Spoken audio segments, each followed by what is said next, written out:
Buon pomeriggio, sono Juan De Martin e insegno qui a Torino al Politecnico, dove codirigo il centro Nexa su Internet e Società. Benvenuti a questo incontro di Biennale Democrazia con la professoressa Gabriella Coleman, o Biella Coleman, come si fa anche chiamare. È un piacere averla con noi perché, per tanti motivi, ma uno dei motivi principali è che Gabriella Coleman si è affermata, direi che ormai con grande chiarezza, come una delle principali studiose, se non la principale studiosa, di un fenomeno di cui avete sentito tutti parlare in questi anni, ovvero Anonymous. È una delle cose su cui si è applicata la professoressa Coleman con un libro tradotto anche in italiano da Stampa Alternativa col titolo I 1000 volti di Anonymous, pubblicato a gennaio del 2016.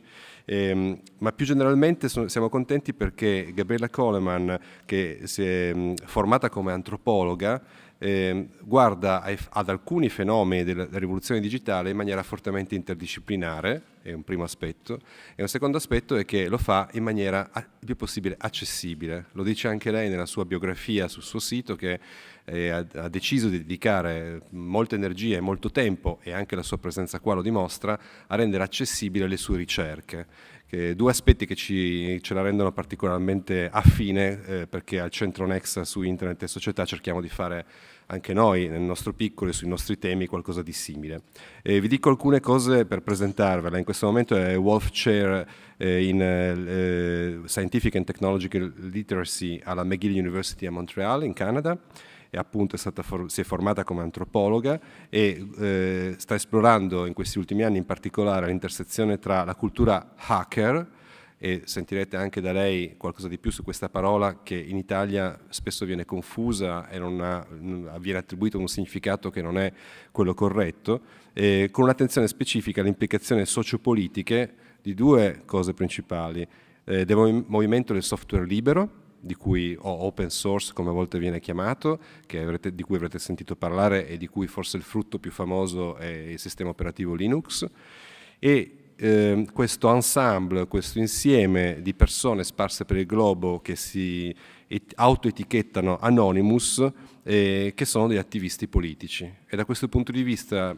l'esplorazione di Anonymous, che molti osservatori hanno definito come la migliore disponibile in questo momento, il libro su Anonymous di Gabriella Coleman, è importante perché, almeno dal mio personale punto di vista, perché getta un po' di luce su cosa significa fare attivismo politico in questa era. L'attivismo politico chiaramente ha una lunghissima storia, si è svolto e si svolge ancora in spazi fisici, nelle strade, nelle piazze, sui luoghi di lavoro e altrove, nelle università. Adesso ha un nuovo dominio in cui potersi svolgere. È importante che si possa svolgere anche in questo dominio, cioè il mondo online, ma lì è ancora tutto in divenire, è ancora poco chiaro cosa si può effettivamente fare lecitamente come attivismo politico online, e quindi è importante gettare luce su questa esperienza che ormai ha diversi anni, che è quella di Anonymous. Cosa possiamo ancora aggiungere? Che la sua attività divulgativa ha anche raggiunto dei media prestigiosi negli Stati Uniti come New York Times, Wired, la Technology Review dell'MIT, Huffington Post e The Atlantic. Ha lavorato come fellow al prestigioso Institute for Advanced Study a Princeton, e il suo libro su Anonymous è stato nominato come uno dei migliori libri del 2014, e nel 2015 ha ricevuto il premio Diane Forsyth dell'Associazione Antropologica Americana. Aggiungo soltanto un'ultima cosa, che è di nuovo un riferimento personale, almeno per i miei interessi intellettuali: il fatto che ho trovato sulla sua pagina Wikipedia un riferimento a un libro pubblicato anche in Italia ormai parecchi anni fa di Lewis Hyde. È un libro che in italiano è stato tradotto come Il briccone fa il mondo, malizia, mito e arte, che tra l'altro se lo cercate nelle librerie qua intorno o anche su Amazon lo trovate a un prezzo veramente ridotto. E questo libro si concentra sulla figura del briccone, che mitologicamente associamo a Hermes in particolare, e Gabriella Coleman ha stabilito questo collegamento da antropologa tra il briccone, il trickster in inglese, Hermes, e l'hacker. Detto questo, sono molto lieto di dare il benvenuto a Gabriella Coleman per la prima volta qua a Torino e per la prima volta qua a Biennale Democrazia. Benvenuta.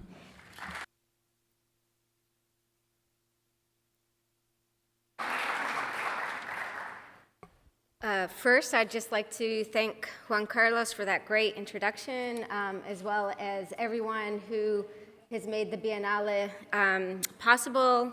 I know it's a lot of work to pull this off, and it's really an honor to be here. And then I also really want to thank everyone here for coming as well. I don't know Italian, I know Spanish, so I got little bits and pieces. And I see that Juan Carlos helpfully talked a little bit about what a hacker is and what the trickster is, and the ways in which I link them. And so the talk I'm giving right now has to do with the political hacker, the activist hacker, and a very particular tactic, the hack in order to whistleblow and leak information.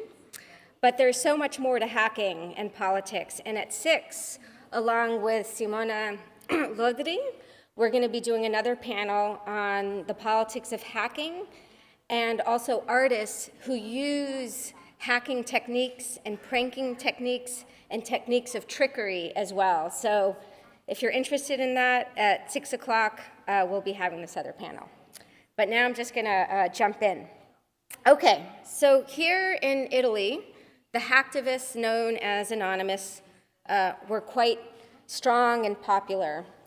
And a couple of years ago, a group of anonymous hackers, they broke into a computer system here in the Lombardy region and got documents that they leaked to the public. And the documents had evidence of corruption.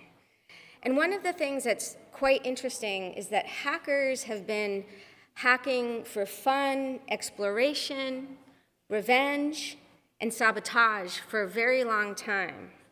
But this technique to hack, to get information to maybe give to journalists or to whistleblow is very recent. It really did not exist before 2007. And so what I'm going to do today is talk about how Anonymous and Wikileaks help bring this tactic into being. But what I'm also interested in is how this tactic, which is often used for democratic purposes, how it mutated and morphed into this. So in the United States, some of you might have heard the news that the Russians were probably behind a hack against the Democratic National Convention.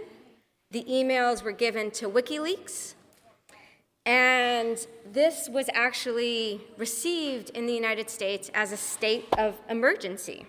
In fact, before President or ex-President Obama left office, he kicked out 35 Russian diplomats because of this act of hacking. And then currently, the FBI is actually investigating the Trump campaign for connections between his campaign and Russia and the hack. So this is a pretty big deal in a lot of ways.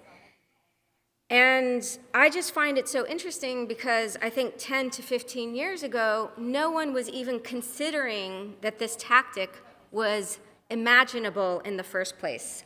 So the question that, again, interests me here today, and which I hope to answer, is how did this tactic, a hack and a large-scale data leak, information that can, in theory, serve the public interest, become imaginable in the first place, and why and how did it go from a hacktivist-activist tactic to a tool of state power?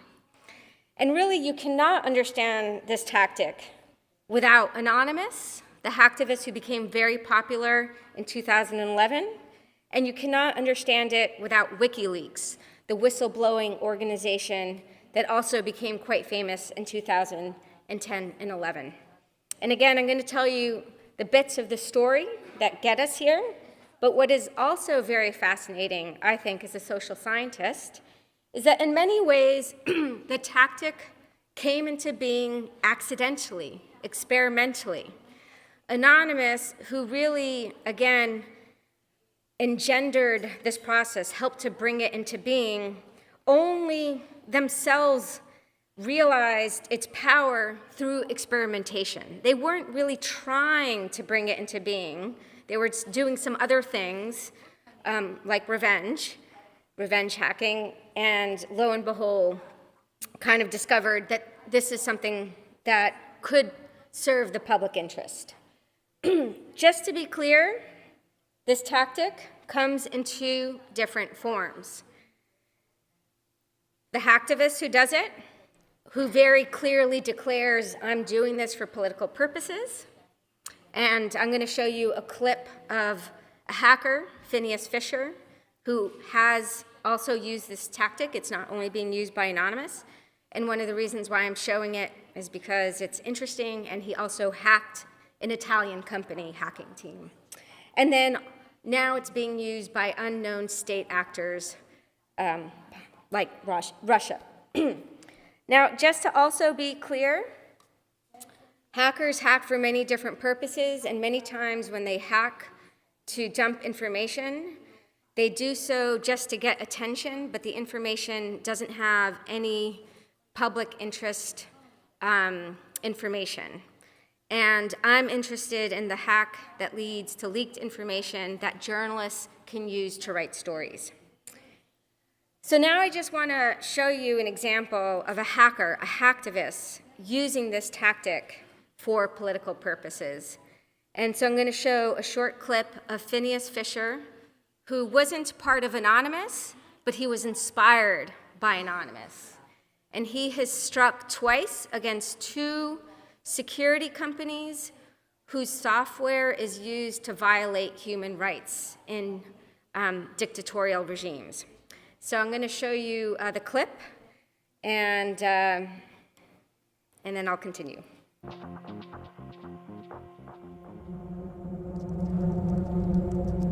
Let's do this. These are the exact words from our live text exchange, voiced by one of my colleagues. So why did you hack Hacking Team? Well, I just read the Citizen Lab reports on Finn Fisher and Hacking Team and thought, that's fucked up. And I hacked him. What was the goal in hacking the Hacking Team data? Were you trying to stop them? For the lulz. I don't really expect leaking data to stop a company, but hopefully it can at least set them back a bit and give some breathing room to the people being targeted with their software. Is this at all about anti-surveillance for you? Of course, or I wouldn't be hacking surveillance companies. Imagine if you come from a background where you see police as largely a force for good, then writing hacking tools for them makes sense, but Citizen Lab provides clear evidence that it's being used mostly for comic book villain level of evil. Things like spying on journalists, dissidents, political opposition, and they just kind of ignore that and keep on working. So yeah, I guess no morals, but... Okay. So Hacking Team is an Italian-based company that, again, sold software technology, vulnerabilities to dictatorial regimes in places like Ethiopia so the government could spy on activists. And what Phineas Fisher did was hack into the company, and he got emails, and there was very strong proof that Hacking Team did this. So this is a journalist, he's Italian, who works now in the United States, who wrote a lot of stories about this hack. And he said, before Phineas Fisher broke into the servers of Hacking Team, we already suspected, based on extensive and detailed research, that Hacking Team was selling spyware to oppressive regimes. And again, you can use this software to spy on people. But his hack gave us the ultimate proof. Now, Phineas Fisher sort of said, I don't expect my hack to stop Hacking Team. But in fact, in some ways, it did, at least to some degree, because you need a license in order to export this software, and the Italian government actually revoked the license after this hack. So this is a great example of a hack that leads to information, that leads to journalism, that leads to tangible effects. Now, what's fascinating, again, is that I'm trying to conceptualize this tactic in relation to whistleblowing. Yet, there's some big differences. So just to refresh people's memory, whistleblowers tend to be insiders who have intimate knowledge of wrongdoing because they work at an organization or have access to documents. So in the United States, Daniel Ellsberg, who exposed the Pentagon Papers, is probably the most famous whistleblower. Currently, whistleblowing is well and alive with figures like Edward Snowden, or it sometimes happens anonymously, as is the case with the Panama Papers. Here in Italy, there's many famous examples of whistleblowing as well, such as those related to the Vatican leaks, where the butler in the Vatican released information, and other smaller scale forms of whistleblowing. This is a case in 2013 of someone called Andrea Francesco, I'm probably butchering his name, who worked for a transportation company, and he was an auditor, and he saw that there was kind of wrongdoing, and he blew the top. And it had, positive effect on stopping the wrongdoing. So this is how whistleblowing works. The hacker has to break into an organization. They're not an insider, they're an outsider. And they only suspect that they only suspect wrongdoing. They don't necessarily have ultimate proof. Now, in some ways, this tactic is quite novel, and it's related to the hacker and digital conditions, but it's not entirely new. In fact, one of the greatest cases of whistleblowing in the United States, I think of the last 100 years, has to do with a break-in, a group of people who were not insiders, who were outsiders, who decided to break into an organization to take documents. And the documents, in fact, had evidence of wrongdoing. So there's a group called the Citizens Commission to Expose the FBI. And in 1971, they broke into an FBI office in Pennsylvania. They took the documents, they sent them to journalists. And in fact, the documents were the basis by which a very expansive program called COINTELPRO, also known as the Counterintelligence Program, which was a systematic and illegal spying program that was leveled against all sorts of political groups in the United States, including Students for a Democratic Society, the feminist movement, and countless civil rights organizations.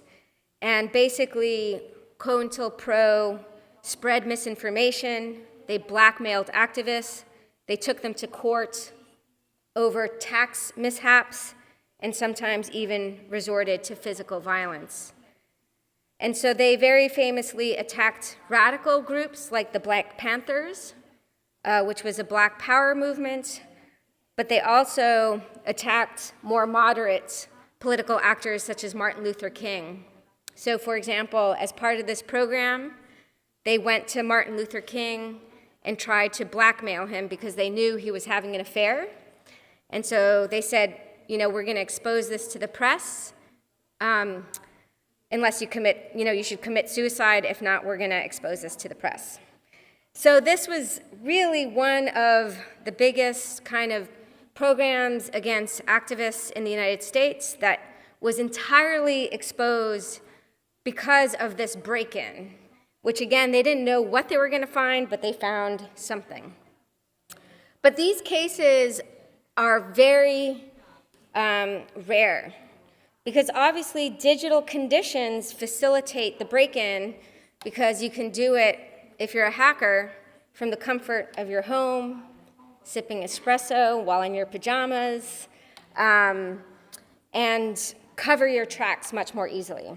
But even though this tactic, I think, could have existed for the last 20 to 30 years, it's only taken hold in the last 6 years. So here are examples of this tactic being used by hacktivists or states since 2011. And so in the English-speaking world, or covered in the international press, there was a big one from Peru. We have 11 cases. I'm not going to go into all of them. But what's fascinating is if we have 11 cases from 2011 to the present, between 1990 and 2011, there's 4. And in fact, it's really more like 3, because the first one, which was a hack against the Church of Scientology, where documents were released, the hacker didn't even advertise that he had hacked the church. He just leaked the documents. and he leaked them on a mailing list, so many people just thought it was probably an insider. It was really only in 2008 where hackers finally were like, I've hacked, I've said so, and here's the information. But you could see how after 2011, this really takes off. Okay, so again, I think this is very strange because hackers have been breaking into systems, again, for all sorts of purposes: fun, pleasure, exploration, revenge, sabotage, politics, since the 70s, 1970s, 80s, and 90s, right? And so there were really other conditions that have to do with anonymous that helped bring this into being. So now I'm going to give that history, and for those here that don't know who anonymous is, just a brief introduction. This is a name that has been taken by different groups of activists and hacktivists around the world to engage in different forms of digital and non-digital protests. They have used this to kind of hit the streets in different social movements.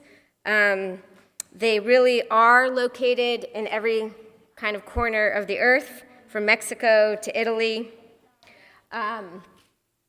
And they've gotten involved in many different types of activities, again, from supporting political protests and social movements to fighting police brutality and rape culture. But what they were most famous for, especially in 2011 and 2012, was for hacking. Again, anonymous isn't synonymous with hacking, but nevertheless, that's what they became quite famous for, especially because they would sometimes hack intelligence services like the FBI, which is a kind of very risky behavior. So here are some characteristics related to anonymous. They're global. They use a multiplicity of tactics. It's a name anyone can take. They're unpredictable. They have a very strong anti-celebrity ethic. You're never supposed to do anything with your real name, only group name. They're controversial, experimental. They're intentionally mysterious and provocative. And the contributors come from kind of different kind of backgrounds. And they have a pretty complicated history as well. And I'm really gonna focus on the last part, the 2010 to the present. But just so people know, between 2003 and 2008, it was a name used for light-hearted pranking or very fearsome pranking, which is sometimes called trolling. Between 2008 and 2010, it started to be used for activism, the name, and between 2010 to the present, it was used for full-blown activism. And to understand the reason why they were able to kind of invent this tactic, you have to know that in September 2010, a new wing, a new node of Anonymous was born, AnonOps, and they were very prolific. They were constantly engaging in all sorts of actions, and they were willing to use illegal tactics. And the illegal tactics that they used were namely three: a distributed denial of service attack or campaign, where you throw too much traffic to a website and then you can't access it; website defacement, which is a hack in order to leave graffiti, kind of a message; and then the third one, which I'm interested in, which is the hack to leak information. Initially, this group, AnonOps, that embraced this tactic was simply engaging in activity to defend piracy. They believed in the free exchange of cultural information, and they defended groups like the Pirate Bay. And they really thought of themselves only as an entity to fight in support of privacy. But then something happened, and this is where we really start to get to the story of this tactic. And the thing that happened was this: Chelsea Manning was, again, a traditional whistleblower, an insider in the army who decided to expose some wrongdoings over the Afghanistan and Iraq war. and she also released United States diplomatic cables. And this information was given to Wikileaks, and it caused a big uproar, but it also caused a lot of stories. It caused a lot of journalists to write in-depth stories, just dozens of stories based on what was in the cables. But the American government was incredibly upset at this release of information. And so, for example, one American senator, Joe Lieberman, he said that the Department of Justice should indict Julian Assange, the founder of WikiLeaks, under the 1917 Espionage Act and try to extradite him from the UK over this kind of event. Now, everyone knows Julian Assange is in the Ecuadorian embassy, but Chelsea Manning was indicted under the Espionage Act. At the time, the US government used soft power to ask organizations that were giving services to WikiLeaks, such as PayPal, MasterCard, and Amazon, to stop giving services to WikiLeaks. They couldn't arrest Assange, but maybe they could take him off the internet. And that's precisely what they did. MasterCard and Amazon stopped giving support to WikiLeaks, and then this is when Anonymous decides to come in and support WikiLeaks. And what they do is they engage in this big distributed denial of service attack, and it was one of the biggest DDoS protests the internet has ever seen. Now, the reason why this matters for this story is this is the moment where the hacker, like Assange, like Anonymous, became geopolitically significant.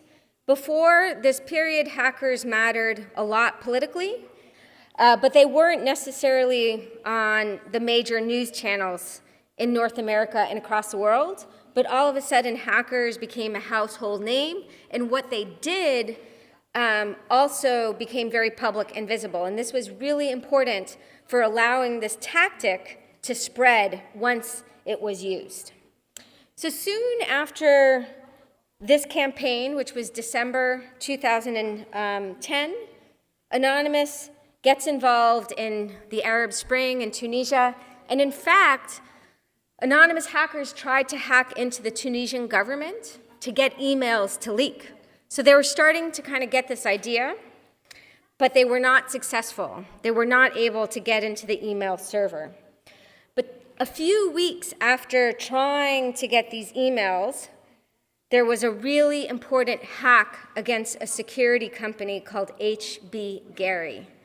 And this hack was for revenge. It was not to find information that was politically damning. And I'm going to say a few words about it, and then I'm going to show a video that's about it. But basically, one of the employees of HB Gary claimed he had infiltrated Anonymous, and he boasted to a journalist that he found the real names and was going to give them to the FBI. And a story about this was published in a major American paper. And first of all, the names were mostly wrong. And then Anonymous decides to ruthlessly hack HB Gary, the company, and this person as revenge. They took the emails and they found some very important information. But let me now show the clip. I'm in the clip, so it's a little bit weird, but it's from a documentary film on Anonymous that I think explains this hack quite well.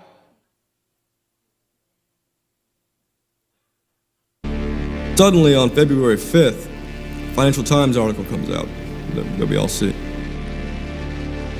It's quoting this guy named Aaron Barr, who's the CEO of HP Gary Federal, which is an intelligence contractor.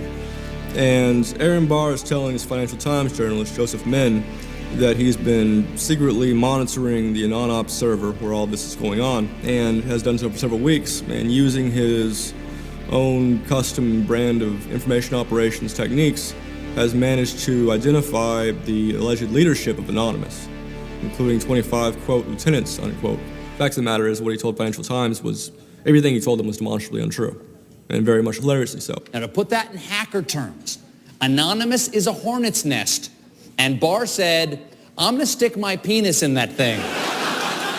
And in a mere 24 hours, he was pwned completely by a small group of participants who basically went on a hacking rampage. Faster than you can say, "Get these hornets off my penis." Anonymous took down Barr's website, stole his emails, deleted the company's backup data, trashed his Twitter account, and remotely wiped his iPad. And he had just reached the Hammam high level on Angry Birds. The H.B. Gary hack brought about 70,000 emails. Okay. The emails is actually the interesting part, and for those that like Colbert, the full clip is online. It's very funny, and I recommend it. And so the H.B. Gary's emails were procured through the handiwork of hackers hell-bent on simple revenge. But what was interesting was that the emails had evidence of a proposal that the company had made with two other companies, and it was a proposal they were trying to kind of sell to Bank of America, who was afraid Wikileaks was going to leak some information about them. And basically, they wanted to discredit WikiLeaks. And so one of the ways that H.B. Gary was going to discredit WikiLeaks was by spreading false information about journalists like Glenn Greenwald, who supported WikiLeaks. And Glenn Greenwald is an American journalist who helped break the Snowden stories. He's a very respected journalist. And what's fascinating is that the proposal actually had all these techniques that were very similar to the techniques used by the FBI under this counterintelligence program that was exposed in the 1970s. It was just a private firm kind of proposing it, and all the evidence was kind of in the emails. And it was just a proposal, so it was never carried out. And in fact, maybe it would have never been carried out, but certainly exposing the proposal ensured that this campaign to spread false information, to plant false information to WikiLeaks, to attack WikiLeaks with the distributed denial of service attack was stopped in its track. This was a very important turning point because this was a moment where I believe the hackers were like, okay, we could break into corporations and governments and find kind of evidence of wrongdoing to expose. And in fact, what happened next was some of the anonymous hackers kind of broke off into a group called LulzSec, and they went on a hacking spree. So they hacked every day for 50 days. Every single day for 50 days, they did a hack. Most of these hacks, interestingly enough, did not lead to the release of public interest information. In fact, they were mostly either doing it for fun or to leave website defacements. This is their most famous one, where they claimed that the rapper Tupac Shakur and Biggie Smalls actually did not die, but were living in a small town in New Zealand. And actually, a lot of people kind of believed it initially. But what they showed was how easy it was to get into different kind of companies and governments. They retired after 50 days because they were tired. It's exhausting to hack for 50 days. And then the next thing that happens is particularly important for this story. LulzSec hacked for fun, hacked to show bad security, hacked to do graffiti, website defacement. But in its ashes was born a different group, composed of many of the same people, and it was called Anti-Sec. And this was an extremely political group who wanted to really attack governments, police organizations, and corporations to find information to leak.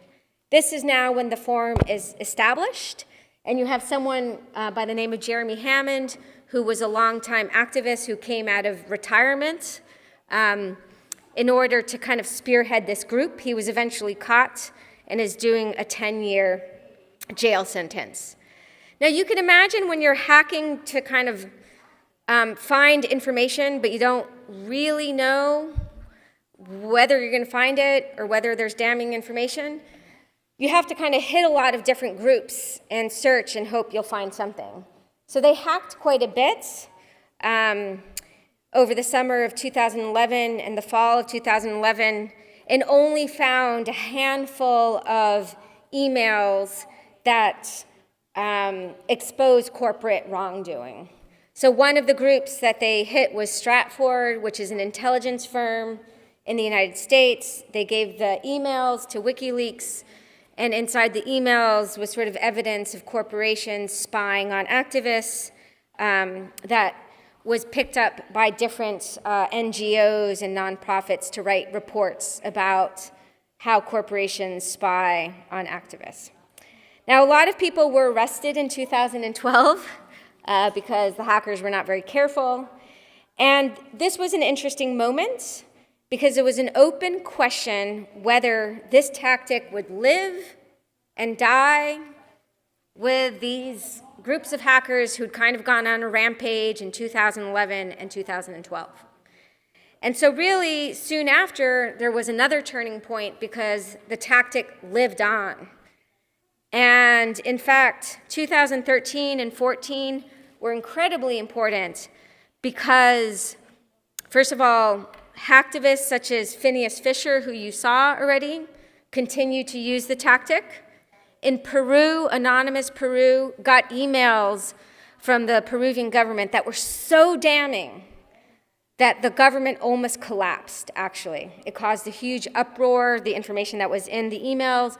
The government had to go to a vote about whether to dissolve, and it was one vote shy from dissolving. So that was a very important hack.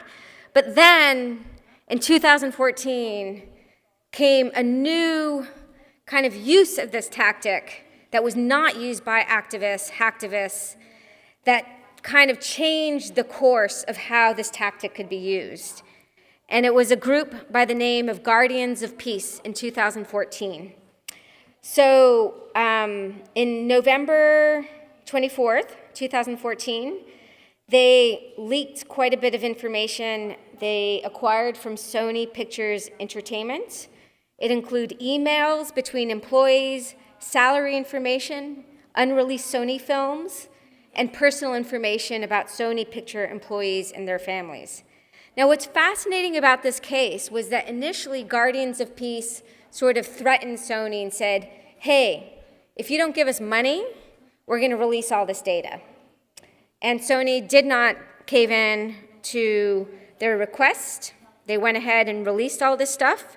And then later on, they kind of claimed that it was in revenge for a movie called The Interview, which was about the North Korean dictator.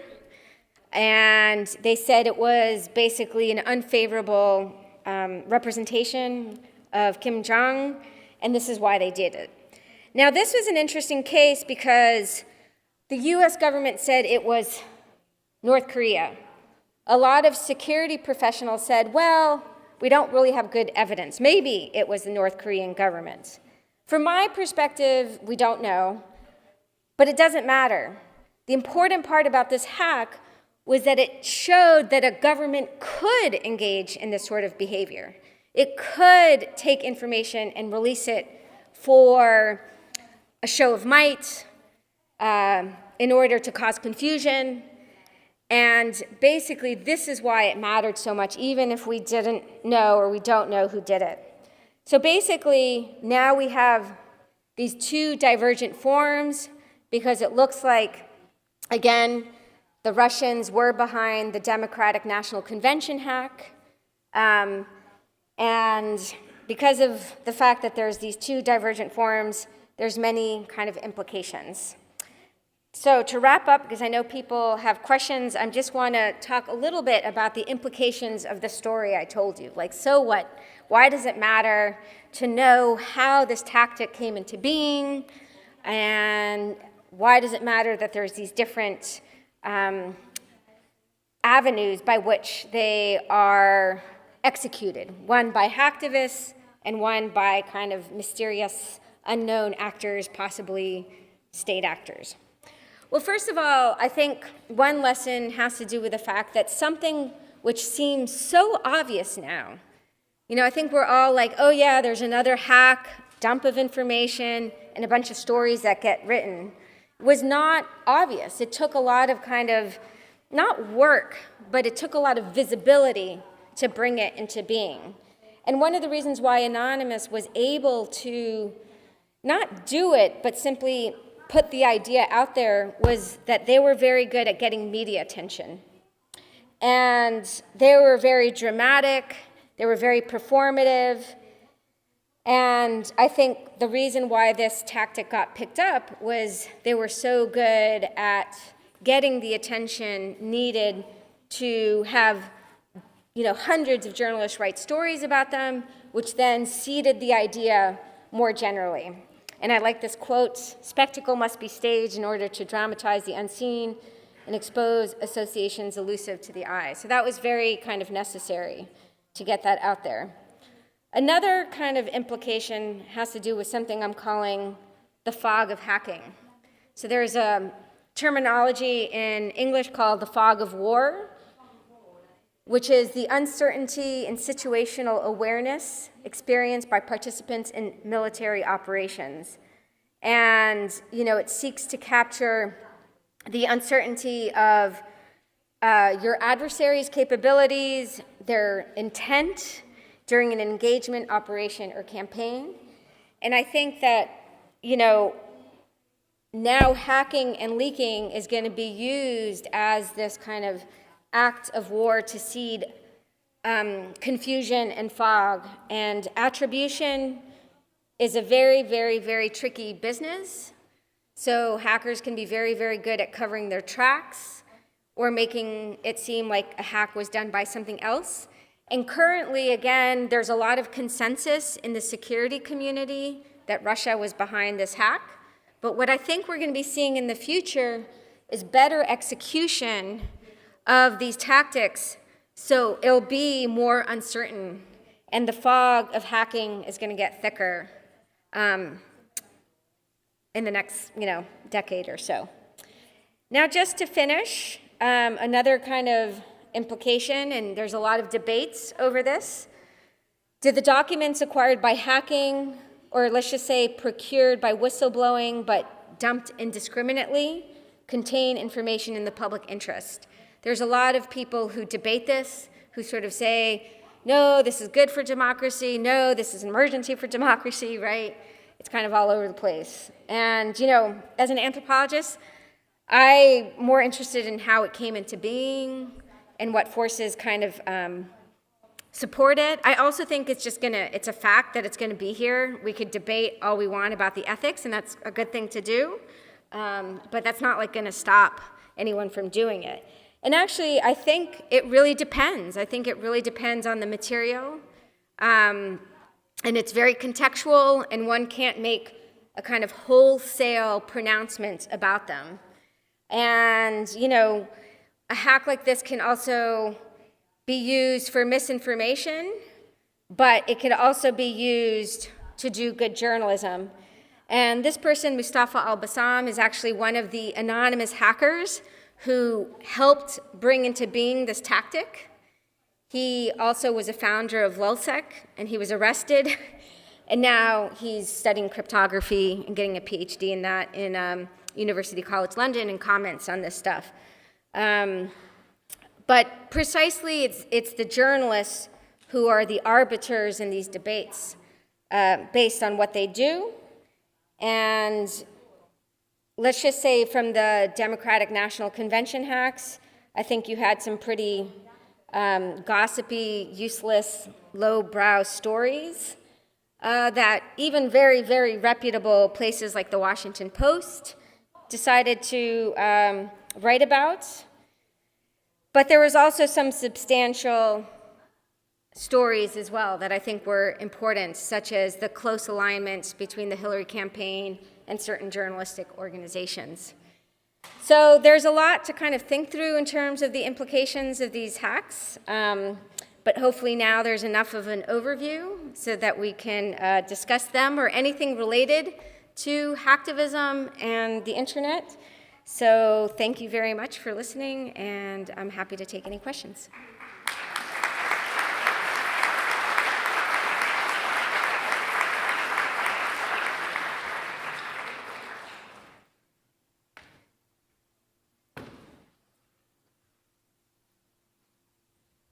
Grazie molte alla professoressa Coleman per la sua presentazione. Allora, vi comunico le regole del gioco, nel senso che l'obiettivo è di finire entro mezz'ora, quindi abbiamo circa mezz'ora per dialogare con lei, per porre delle domande. Vi anticipo subito che i primi a cui darò la parola saranno i ragazzi dell'Istituto Luxembourg, 2 classi terze, la terza A e la terza C, e sono qui da qualche parte. Comincino a pensare quali sono magari le 2 domande più importanti che vorrebbero fare alla professoressa Coleman. Me ne hanno mandate 10, ma chiaramente 10 non riusciamo a farle, quindi pensate a quelle che possono essere le più rilevanti dal vostro punto di vista. E mentre ci pensate, vi preparate, faccio io una domanda alla professoressa Coleman, gliela faccio in inglese e poi ve la traduco rapidamente, ma molto semplicemente, forse la più corta di tutte è questa. La difficoltà di dare attribuzione per questi atti, di queste attività online, non introduce la possibilità che vengano usate anche come pretesto per atti di guerra vera, guerra guerreggiata. Ho visto che nel corso di questi anni c'è stata una progressiva ridefinizione di queste attività online per equipararle in certi casi a veri e propri atti ostili, nel senso del diritto pubblico internazionale. Questa difficoltà di attribuzione non crea un terreno potenzialmente pericolosissimo per dare pretesti per lo scoppio di una guerra.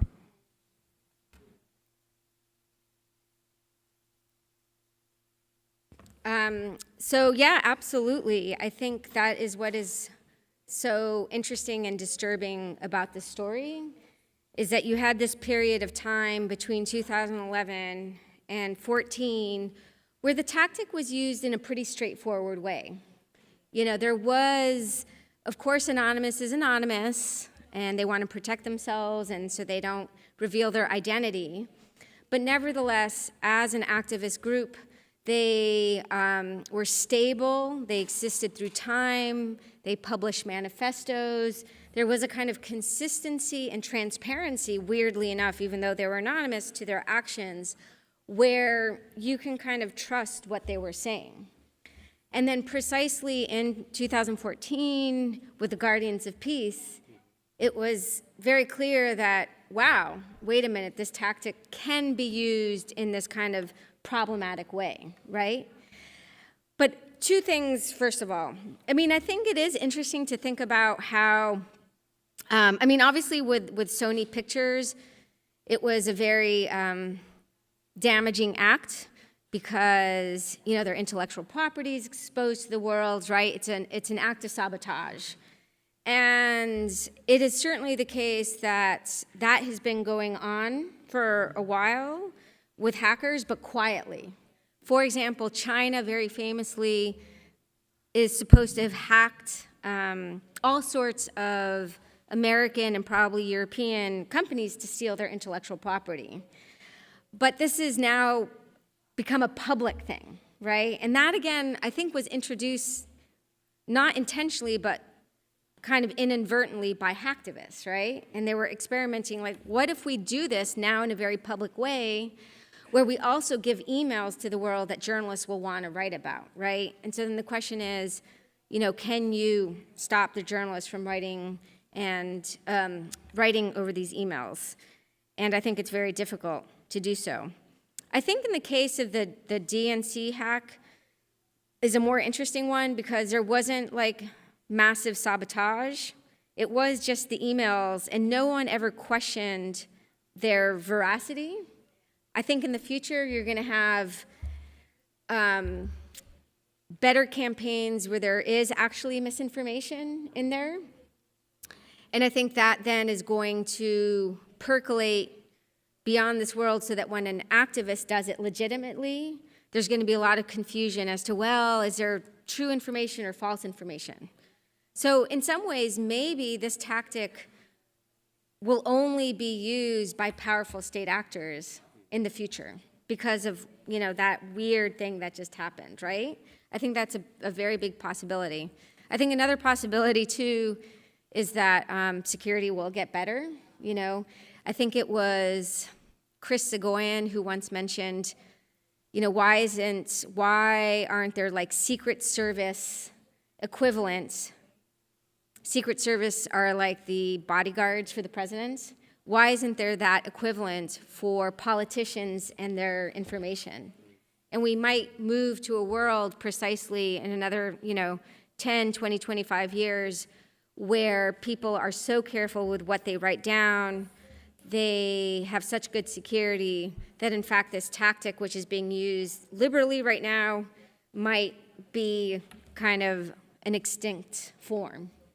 But yeah, absolutely, I think it can be used as a kind of very hostile tactic, and that's precisely why the Guardians of Peace and the DNC hack were, so alarming in a lot of ways.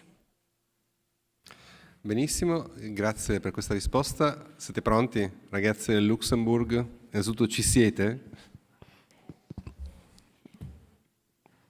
Sì, qualcuno c'è una mano alzata, penso che ci possa essere un microfono, sta arrivando.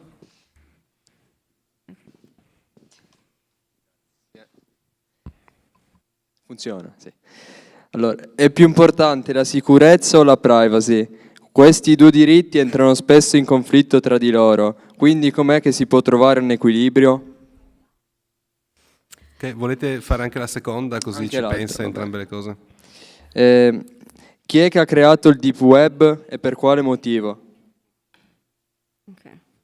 Okay, so security and privacy. So Grazie. these are often opposed to each other, but in fact, I'm of the opinion, along with other thinkers around this, that good security means privacy as well.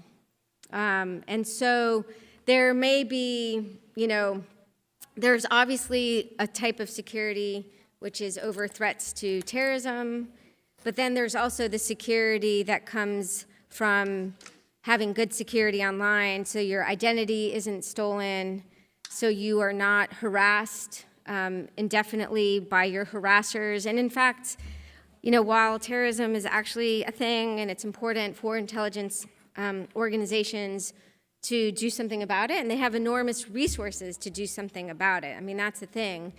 An organization like the NSA has kind of infinite economic and technical resources to deal with security when it comes to, let's just say, everyday security online, to make sure that people aren't stealing your credit card, your social insurance number. That sort of security comes from having good encryption, which is often what intelligence organizations want, a kind of weakened state. So I think it just depends on what security one is kind of talking about in that regard. And interestingly enough, I didn't know this. I found this out recently, but in the United States, there's often been something called, the war over cryptography, because strong cryptography, is what can keep activists safe. It's what can keep economic transactions safe. And again, the United States has often tried to weaken cryptography precisely to kind of go after terrorists. And apparently Wall Street, I didn't know this, but Wall Street was very instrumental in ensuring that cryptography and strong cryptography kind of won out, because it's very difficult to do financial transactions online if you don't have strong cryptography as well, right? So I think, it is important to be mindful of what you may lose, but I think, again, part of the security privacy debate is actually a false binary, because there's lots of ways in which good encryption and privacy creates good everyday security.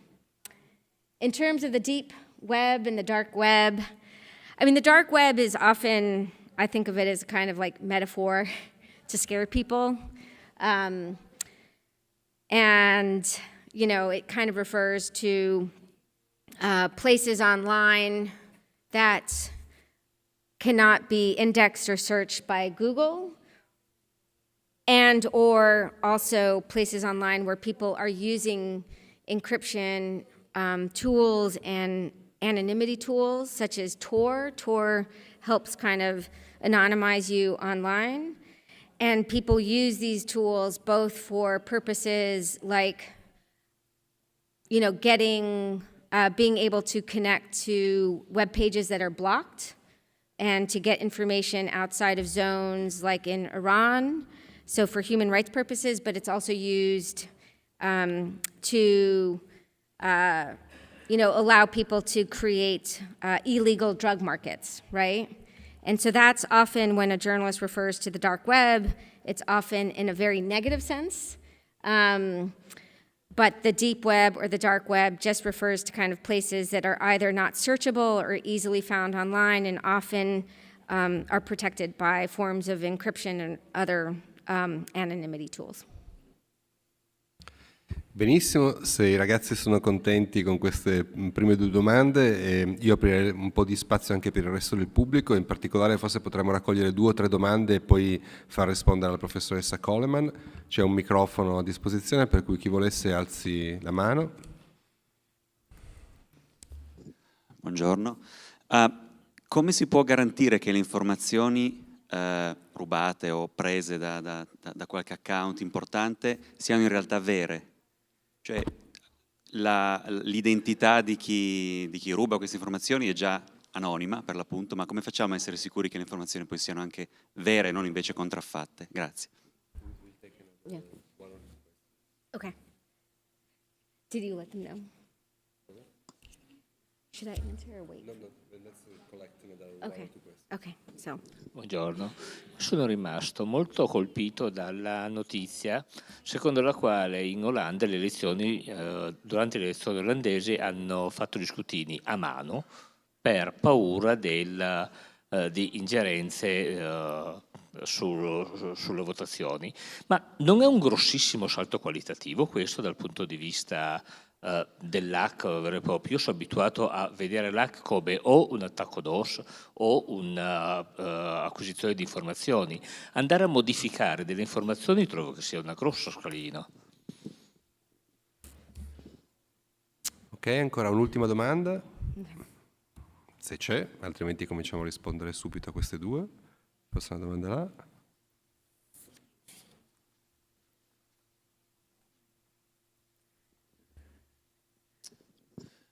Dato che abbiamo parlato di Guardian of the Peace, volevo sapere cosa ne pensa la professoressa dei lizard, quelli che fanno gli attacchi solitamente spesso ai server di videogiocatori o social network. Okay, great. Okay, so the first 2 questions were related in some ways, so I'll answer those first. I mean, currently, I do think we can trust the veracity of the information only because organizations have not come out to say that they're false, and in fact have acted, there have been repercussions in ways that kind of prove that the information is correct. And I'll give you 2 examples, but I don't think that's the case in the future. I think in the future, we'll be seeing much more sophisticated interventions because this is a very experimental moment. Okay, Hacking Team, which again is an Italian firm, and Phineas Fisher goes ahead and gets the emails. A group at the University of Toronto called Citizen Lab had already done some very technical, difficult forensics investigation, where again, they were sort of saying, it looks like this is precisely happening, that Hacking Team is basically selling, for example, vulnerabilities to dictatorial regimes, which is an exploit, which allows them, whoever controls that exploit to access all these computers. So there was some good, solid evidence already pointing in that direction. And then with the entire email spool, it just helped prove it, and Hacking Team never really questioned it either, right? And then all of a sudden, it's sort of like, okay, this is, basically, as far as we can tell, true. Same with the DNC hack. In fact, the Hillary campaign never said that any of the emails were fake. In fact, the chair of the DNC had to resign, right? So all the actions proved in some ways that everything was true. And this is one of the thorny issues, because one reason hackers say I want to put the whole body of emails online is to prove that I'm not holding anything back. Boom, I get it, I put it online. But of course, there's all these privacy violations that happen, right? So there's a group in Spain called XNet, and they're really a wonderful hacktivist group because they're super smart and they're super responsible.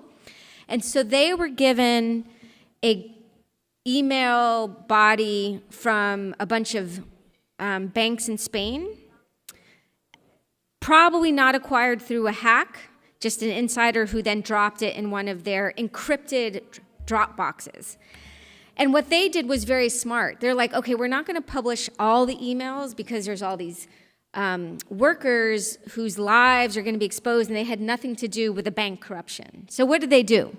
They gave the body of the email to over a dozen journalists right away. So the journalists can have the whole body so that XNet was not accused of holding back on important information. Then they went through the thousands of emails and published, I think something like 60%, the percent that was relevant to corruption and protecting people's privacy. And then what they did next was even better, was they sued the bankers. This group raised the money to sue the bankers, and guess what? They were just indicted in the last month. So it just comes to show that oftentimes these emails can be really, really important. They have to be handled, I think, carefully, and they have to be made actionable. In the future, this tactic may not be possible, precisely because people could seed false information or these other things. So, in terms of the Dutch election, you know, there's information that's exposed, and then there's voting machines. And probably, I mean, I'd be interested to hear what you think, but I think computerized voting machines are a terrible idea. Until we have much better security, or until like the blockchain is actually part of voting, you know, the fact of the matter is that votes can be hacked. And under close elections, like the Dutch election was very close, the American election was very close, just hacking a handful of states' machines can make the difference. And a computer scientist at the University of Michigan, whose name escapes me except his first name, Alex, has theoretically shown how easy it is to hack many computer voting machines. And, you know, this is a conference about democracy and emergency, and I truly think that computer machines for voting is truly one of the biggest threats to democracy, unless there's a very, very good paper trail, or just not have them. So if you don't have them here, do everything you can to stop them. We don't have them in Canada yet. Okay, Lizard Squad. Lizard Squad was a group of kind of like teenage young hackers who were doing distributed denial of service attacks. Again, you overwhelm a server with too much information so that you can't access that server. It doesn't destroy it, but it does render it inaccessible. And they love to attack video games, massively multiplayer online games, and ruin gamers' Christmas, because they did it over the holidays. You know, why were they doing it? Part of it is for fun, because they could, and part of it was because I believe they were selling the DDoS service as well, because there's a whole underground market in this. And one of the ways that you do good advertising is to get on Twitter and show that you have all this computer power to do the DDoSing. Brian Krebs, and that's Krebs, has written like the definitive article on the underground DDoS markets, which is incredible. And he wrote it because his website, which was heavily protected against DDoS, was taken down in a massive DDoS attack.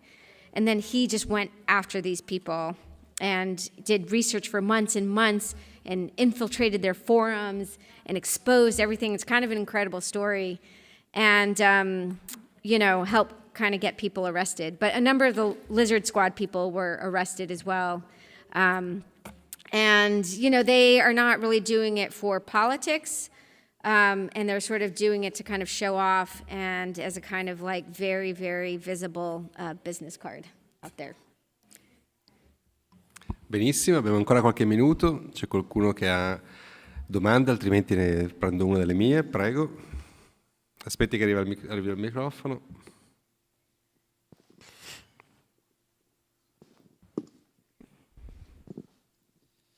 Anzitutto la ringrazio per l'intervento. Work McKenzie nel suo manifesto hacker intende l'hacker come colui che ha una determinata capacità di astrazione, preleva dall'informazione dei dati e costruisce nuove realtà, produce nuove possibilità. In questo senso l'hacker non è solo colui che destabilizza, che opera un sabotaggio, ma colui che produce, che crea, un creatore. Lei come intende questa idea, questa teoria? So that's a great question, and it's a great book. I'm sure it's been translated into Italian, The Hacker Manifesto, by Mackenzie Work, who's a great media scholar. And I do think he's absolutely right, but I'm going to qualify it in a second, that, hackers have an ability to kind of bring new realities into being and really have a profound effect on the world. And, the whole reason I personally started to study hackers was for that very reason. I was interested in patents in medicine. I was disturbed that patent holders were charging so much medicine for AIDS drugs in Brazil and South Africa.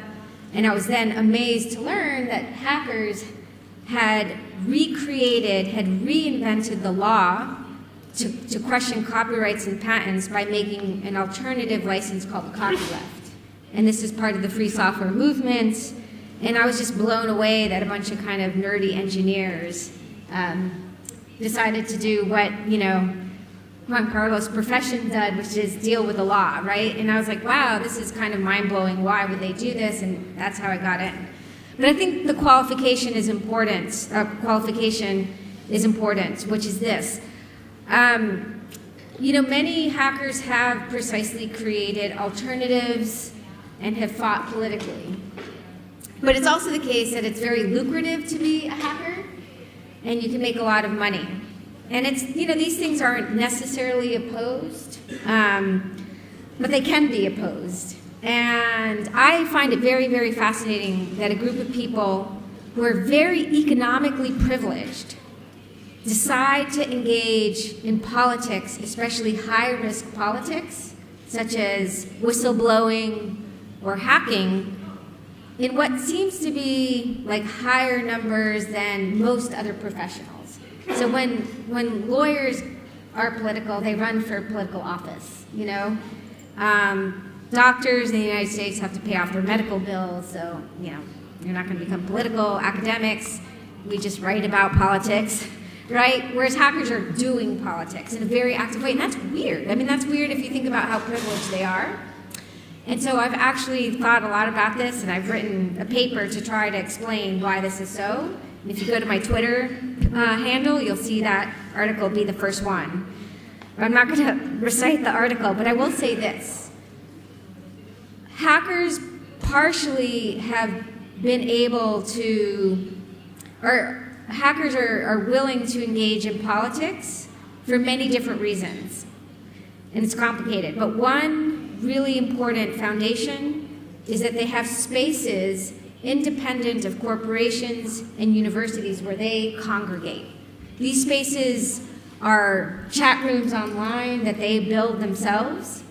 It's also hacker conferences. Autonomous hacker conferences are very important here in Italy and all over Europe, where they come together, sometimes 5,000 of them, to kind of just hack and have a good time. They create social spaces of independence. That's really important. Another factor is that they're very comfortable with rule breaking. That's the trickery of hacking. So sometimes it's about breaking a norm, a rule, and sometimes it's about breaking the law. Lawyers are the opposite. They're very uncomfortable with law breaking. In fact, lawyers exist to kind of tell people not to kind of break the law. And then a third factor is like the state has gone after hackers quite a bit. They've arrested them, they've cracked down against them, and this has kind of led a lot of hackers to be very politically active.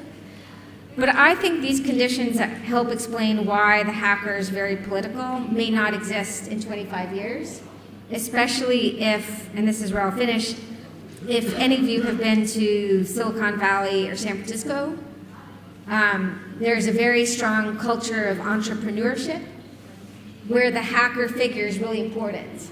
And the hacker figure there is about making money and changing the world through companies, and all your energy is directed towards work and labor. And in fact, Europe is the center of gravity for a lot of political hacker activity precisely because American-style startup culture has not yet kind of colonized the continent. And so I just hope that hackers will continue to make good money. They're going to always be important in the economy. It gives them free time and labor. But I hope there isn't a kind of economic culture of the sort that's very common in Boston and San Francisco and Austin, Texas, which basically diverts all the hacker energy towards corporate money-making. And then we will definitely see the kind of diminishment of hacker politics that exists today. But that's a great question. That was a very long answer. E con questa bella risposta sul mondo degli hacker siamo arrivati al tempo che ci hanno dato per concludere questo incontro. È un peccato perché di temi ce ne sono moltissimi e potremo andare avanti per molto tempo, ma come è stato detto all'inizio, in realtà se volete sentire ancora parlare la professoressa Coleman non avete da far nulla, basta che rimaniate in questa sala e alle 18 ci sarà un nuovo incontro coordinato e ideato da Simona Lodi, qua di Torino, e si intitola Cultura digitale, arte e attivismo in rete, quindi c'è la possibilità di una seconda dose della professoressa Coleman. Intanto la ringraziamo per questo primo intervento, grazie molte e di nuovo benvenuta.